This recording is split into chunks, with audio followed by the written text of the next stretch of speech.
muwulire atuusa atya muno omwange. Kitange omulungi kandi mutane kumirikwata mpaawo. Taata omulungi kkiriza nkutegeeze. Yenze Kalamba Kkubo. Yekwe Kalamba Kkubo. Musajja wa Kabaka. Kitange omulungi kkiriza nkutegeeze nti ffe bazzukulu ba Mulindwa.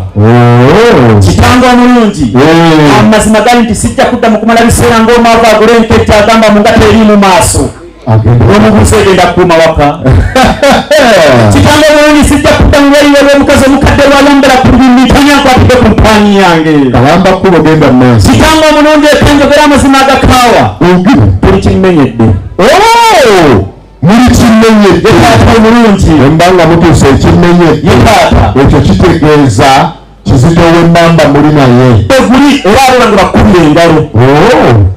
Kitange omulungi genda mu maaso. Kiriza nkutegeeze nti tutali yekka. Nedda taata. Ali nani? Awerekeddwako omutaka Namutwe. Namutwe alimu omulangira omulungi Kitwe. Omulangira Seenene nkata kabuseewo. Nedda mu maaso. Taata omulungi kkiriza nkutegeeze kulembeza nkokola. Bonna mukulembeza nkokola. Nange tambawo olugafe mu kiibi. Mukibirize mpola mpola. Oyo yekka yeetisse akibirize mpola mpola paka ku mufuubeeto gwange.